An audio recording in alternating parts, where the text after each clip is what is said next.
Good morning friends. फिर से ये तीसरा वीडियो है मेरा, जिसमें हम आज सीखेंगे कि बेसिक प्रोग्रामिंग लैंग्वेज जो है उसमें वेरिएबल डिक्लेरेशन कैसे करते हैं और किस तरह से उसकी में वैल्यू स्टोर होती है, कहाँ कहाँ तक होती है, कौन सी रेंज तक होती है और किस तरह से हम उसको एक्सेस कर सकते हैं। ठीक है, तो चलिए शुरू करते हैं। इसी हिसाब से कि भाई फाइल में न्यू मैंने ले लिया है, इसको सबसे पहले तो F2 करके सेव कर लेंगे। और क्योंकि मेरा ये सेकंड प्रोग्राम है तो मैं सेकंड डॉट सी करके इसको सेव कर लेता हूँ। ठीक है, और ऑलरेडी है तो उसको ओवरराइट करते हैं। सेकंड डॉट सी मेरा बन चुका है। इसमें आज मैं आपको सिखाऊंगा कि किस तरह से वेरिएबल डिक्लेयर कर सकते हैं, वेरिएबल कितने प्रकार के हो सकते हैं और वेरिएबल क्या है।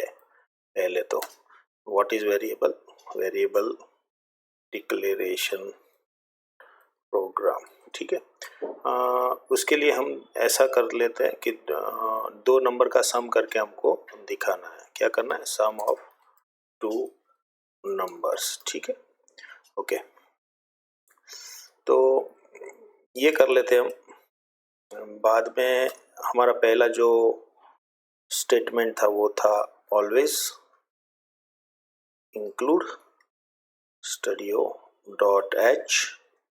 ठीक है, void main then braces then open braces and then closing braces। Okay, तो ये नॉर्मल सा हमारा प्रोग्राम हो गया। हम कहीं भी लिखते हैं तो एक प्रिंटफ स्टेटमेंट लिखते हैं, तो पहले प्रिंटफ स्टेटमेंट एक लिख लेते हैं जो कि ऑलवेज नई लाइन पे आना चाहिए। This is program of for sum of two numbers. Okay, ये आपको क्या करेगा? दो नंबर का सम दिखाएगा। ठीक है, each and every statement must end with the semicolon. ठीक है, पहले इसको कंपाइल किया, सक्सेस हुआ, control F9, alter F9, then alter F5,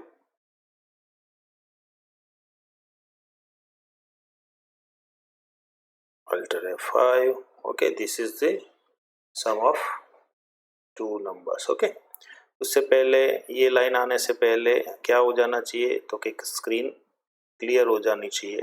तो हम CLR SCR लिख लेते हैं। ठीक है, फिर से रन कर लेते हैं।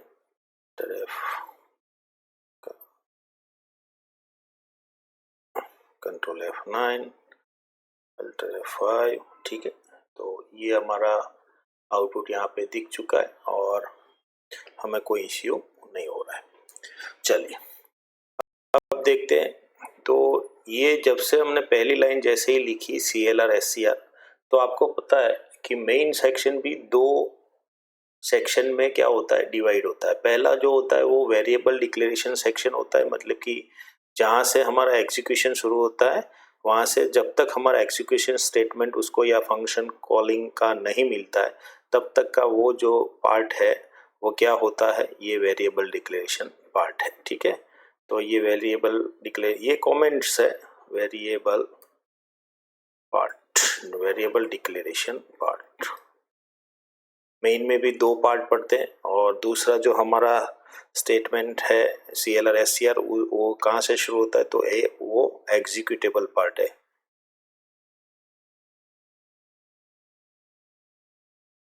ठीक है, तो हमें कोई भी वेरिएबल डिक्लेयर करना है तो ये ऑलवेज पहली CLR SCR लिखने से पहले हम यहाँ पे डिक्लेयर कर लेंगे। ठीक है, तो इसको बोलते हैं वेरिएबल डिक्लेरेशन।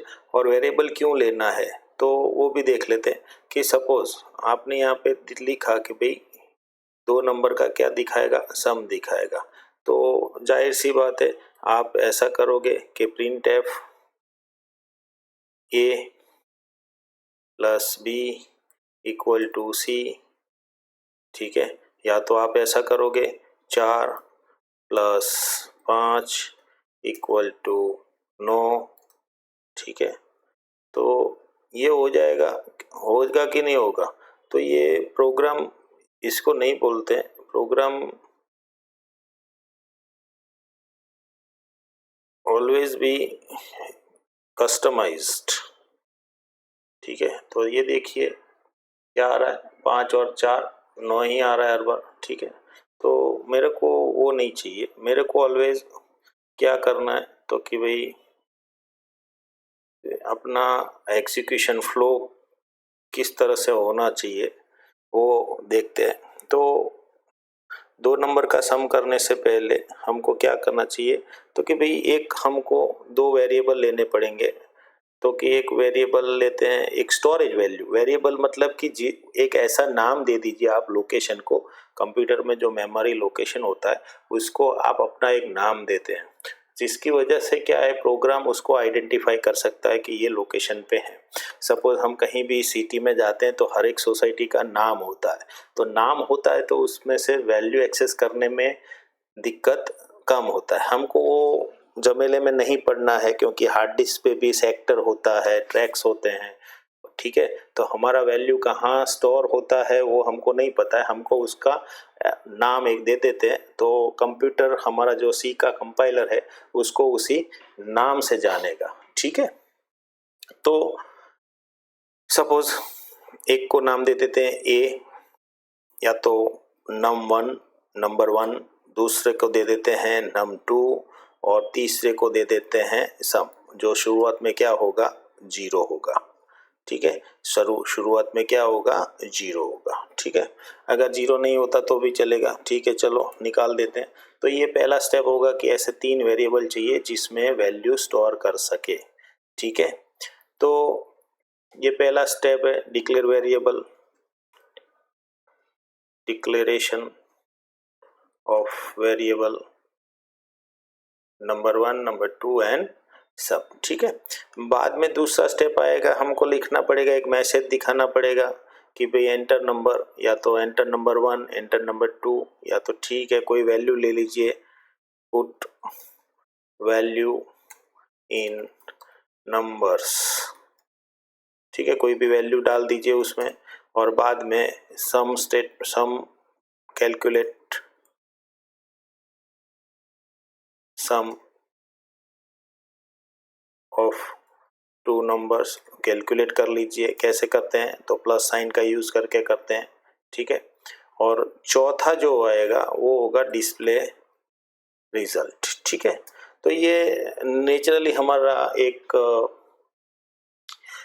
फ्लो रहेगा प्रोग्राम का, कि जिससे हम पता कर सके कि भाई ये, और ये सारा जो है वो मैं डॉक्यूमेंट पार्ट में लिख रहा हूँ, तो कंफ्यूज मत होइएगा कि ये प्रोग्राम है, ये सिर्फ प्रोग्रामर के इंफॉर्मेशन के लिए ही है। हमारा एक्चुअल प्रोग्राम जो है वो इंक्लूड से ही शुरू हो रहा है। ये भी कमेंट्स है, तो वो भी कमेंट्स सिंगल लाइन कमेंट्स बोलते हैं, जिसको 2 स्लैश कर दीजिए तो वो कंपाइलर क्या करता है, उसको एग्जीक्यूट नहीं करता, या तो कंपाइल नहीं करता है, ठीक है। तो ये सिर्फ हमारी इंफॉर्मेशन के लिए है कि ये पार्ट है, ठीक है। तो इसको निकाल देते हैं अभी अपने, क्योंकि फिर कंफ्यूज हो जाओगे आप सब। तो ये हो गया अपना डिक्लेरेशन पार्ट। डिक्लेरेशन पार्ट में क्या करना है, तो कि भाई डिक्लेरेशन पार्ट में सबसे पहले तो मेरे को वेरिएबल लेना पड़ेगा। तो फिलहाल के लिए अभी जैसे क्लियर स्क्रीन कर दिया, तो ऐसे ही एक डेटा टाइप है जो कि वैल्यू स्टोर करने का, डिक्लेयर करने का काम करता है, और वो वैल्यू किस तरह की होनी चाहिए। तो हम जैसे 1 2 3 4 5 6 7 ऐसे नंबर दे रहे हैं, 1000 2000 3000 4000, तो उसको इंटीजर्स नंबर बोलते हैं, उसमें पॉइंट वाली वैल्यू नहीं होती, या तो ABCD नहीं होती, ठीक है। तो वो नंबर्स बोले जाते हैं,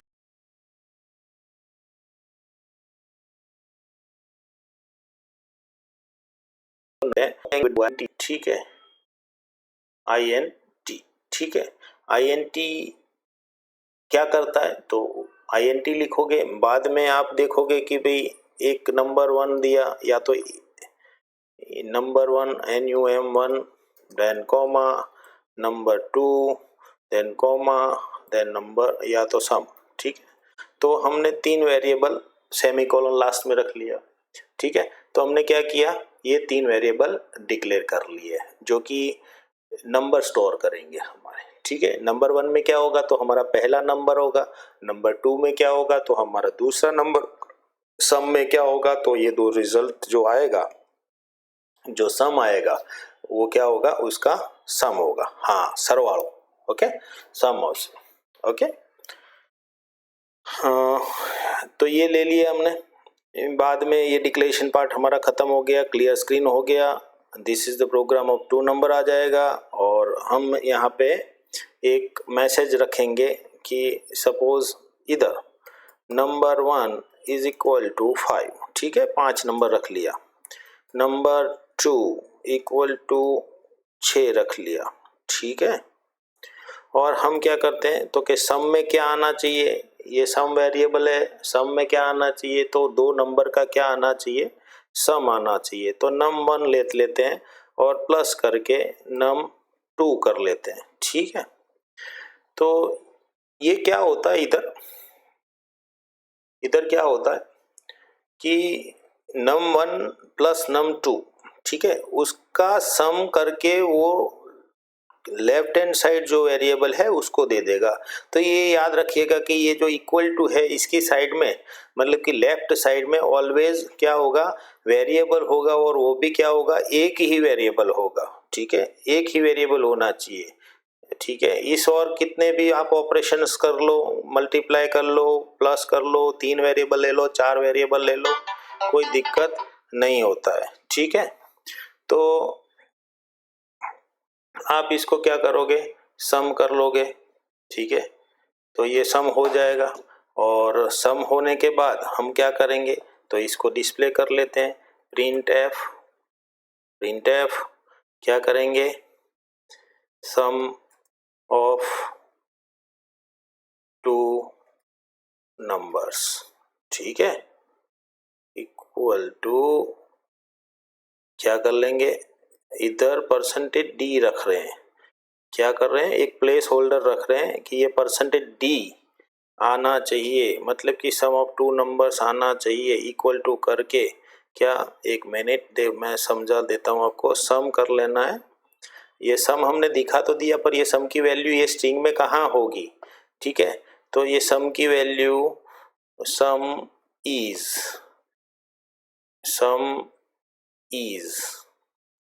परसेंटेज डी।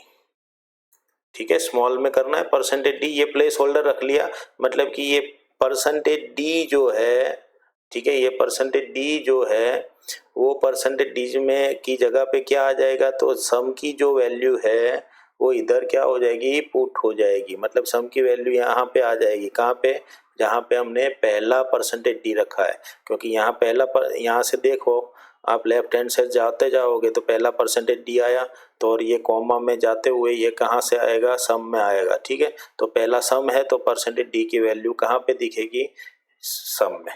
ठीक है, परसेंटेज डी में दिख जाएगी। देखते हैं, तो इसको रन कर लेते हैं, कंपाइल कर लेते हैं। ठीक है, कंपाइल कर लिया, अब देख लेते हैं आउटपुट। ठीक है, this is the program for the sum of 2 number, sum is 11। दूसरी लाइन में नहीं आया, क्यों नहीं आया है, तो कि मेरे को क्या करना पड़ेगा, इधर /n रखना पड़ेगा। ठीक है, फिर से कंपाइल करना पड़ेगा। ठीक है, रन करना पड़ेगा, और सम इज 11 ऑफ 2 नंबर्स। ठीक है, तो ये मेरा आ चुका है, देख लीजिए आप। ठीक है, तो इस हिसाब से आपको क्या करना है, सम मिल जाता है। अभी प्रॉब्लम ये है कि हर बार अगर हम यही नंबर करके रन करेंगे तो फिर बाहर से कीबोर्ड से इनपुट नहीं कर पा रहे हैं, हर बार प्रोग्राम को हमको एडिट करना पड़ेगा, फिर से कंपाइल करना पड़ेगा। तो जो हम जिसको प्रोग्राम रन करने के लिए देंगे वो थोड़ी ना प्रोग्राम में चेंज करेगा। ठीक है, तो ये नंबर हम निकाल देते हैं, हमको बाहर से एंटर करना है, कीबोर्ड से एंटर करना है। वो पूछेगा कि भाई ये आपका पहला नंबर एंटर करो, तो चलो हम लिख लेते हैं इधर /n एंटर फर्स्ट नंबर, ठीक है, फर्स्ट नंबर, ठीक है, printf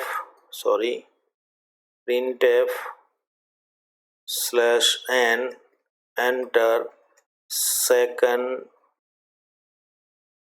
नंबर, ठीक है। देखिए कहीं भी सिंटेक्स मिस्टेक नहीं करना है हमको। जब भी ये होता है तो हमको सेमीकोलन लास्ट लाइन में रखना है, स्टेटमेंट ऑलवेज लोअर केस में ही लिखना है, ठीक है, पहली ABCD। हाँ, इसमें स्ट्रिंग में आप दिखाने के लिए कहीं कैपिटल यूज कर सकते हो, पर जैसे ही ये यहाँ पे लिखा है प्रिंटफ तो उसको स्मॉल कैपिटल कुछ नहीं करना है, वो स्मॉल में ही लिखना है, ठीक है। जो वाइट में आ रहे हैं वो कीवर्ड्स है, वॉइड है, इंटीजर। कीवर्ड्स मतलब उसका मतलब फिक्स होता है, ठीक है। जैसे ही हम मिर्ची को कहते हैं मिर्ची बोलते हैं, कोई और नाम नहीं दे सकते, उसका काम एक ही है, ठीक है। तो ऐसे ही यहाँ पे इंटीजर का काम है वो इंटीजर करेगा, वॉइड का काम वॉइड करेगा, ठीक है। वो हम यूज नहीं कर सकते हैं, कीवर्ड का फिक्स मीनिंग होता है, कीवर्ड मतलब जिसका फिक्स मतलब होता है, ठीक है।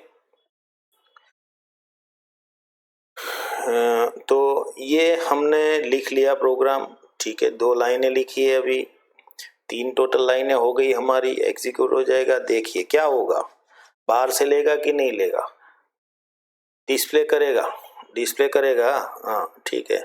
चलो रन करते हैं इसको, अल्टर F5, देखो क्या हो गया, ये तो गड़बड़ा गया, ना तो मेरे से नंबर पूछा ना तो नंबर किया, और फिर ये देखो ये साला माइनस में वैल्यू आ गया, -15,953। ये क्या हो गया, ठीक है। तो ये जो वैल्यू है वो गार्बेज वैल्यू बोलते हैं, क्योंकि हमने तो अभी कीबोर्ड से तो कोई वैल्यू एंटर करने का पूछा ही नहीं। तो कीबोर्ड से जो वैल्यू एंटर करना है, कीबोर्ड से जो वैल्यू एंटर करना है उसके लिए हमारे पास इधर एक scanf करके फंक्शन है, जिसको पता है कि वैल्यू लेना है तो कैसे लेना है, ठीक है। तो scanf करके हम क्या कर लेते हैं, एक %d रख लेते हैं, %d, ठीक है। और ये %d में मतलब कि कीबोर्ड से जो पहली वैल्यू एंटर करेंगे वो किस में जानी चाहिए, तो जाहिर से num1 में जानी चाहिए, तो num1 कर देंगे। और उसके आगे जो भी वेरिएबल है उसके आगे हम क्या लगा देंगे, एंड साइन लगा देंगे, ठीक है। वो क्यों लगाना है वो बाद में देखेंगे पीछे, पर अभी लगाना है, scanf में लगाना है, printf में नहीं लगाना है, ठीक है। तो scanf में %d करके मैंने क्या कर लिया, num1 करके इनपुट कर लिया। ऐसे ही मैं फिर दूसरा मैसेज आएगा, पहले के बाद दूसरा मैसेज आएगा, एंटर सेकंड नंबर। मेरा प्रोग्राम जो है वो टॉप टू बॉटम होगा, ठीक है। तो ये जो होगा वो scanf %d ampersand sign num2, ठीक है। तो ये मेरा हो जाएगा num2 में वैल्यू, ठीक है। इसको कंपाइल करते हैं, चलो सक्सेस हो गया, रन करते हैं, ठीक है। तो देखो मेरे को पूछ रहा है अभी एंटर फर्स्ट नंबर, ठीक है, फर्स्ट नंबर पूछ रहा है, ओके मैं डाल देता हूँ 5, ओके। पूछ लिया सेकंड नंबर, ठीक है, सेकंड नंबर भी मैं डाल देता हूँ 6, मतलब जवाब कितना आना चाहिए, आंसर कितना आना चाहिए, 11 आना चाहिए, 6 और 5 11 होता है। अरे ये तो प्रोग्राम में वापस आ गया, अरे हमको स्क्रीन देखना है यार, अल्टर F5, ठीक है। तो अल्टर F5 कर दिया तो क्या हो गया, सम इज 11 ऑफ 2 नंबर्स। हमने जैसा मैसेज इधर लिखा था ऐसा ही मैसेज वहां पे दिखा रहा है, सिर्फ ये एस्केप सीक्वेंसेस को छोड़ दो, /n को छोड़ दो, ठीक है। तो ये हो गया हमारा क्या, scanf फंक्शन, जिससे हम क्या कर सकते हैं, बाहर से नंबर एंटर कर सकते हैं और बाहर से क्या कर सकते हैं, नंबर एंटर करके उसका रिजल्ट देख सकते हैं, ठीक है।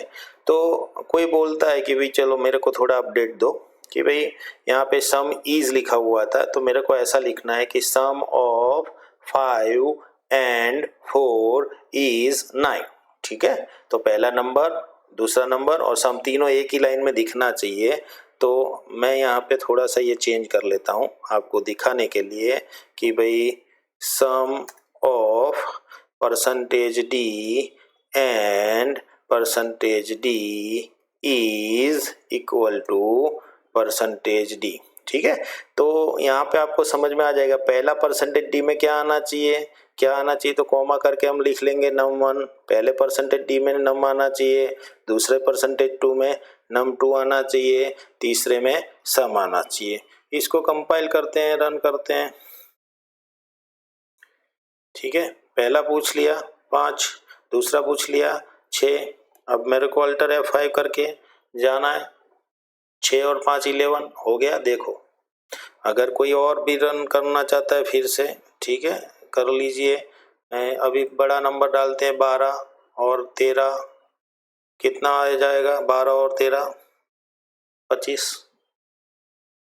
ठीक है, तो उस हिसाब से आप काम कर सकते हो। ओके, तो ये हो गया हमारा एक सिंपल सा प्रोग्राम जो कि 2 नंबर का क्या करता है, सम। ठीक है, तो ऐसे ही आपको देखना है।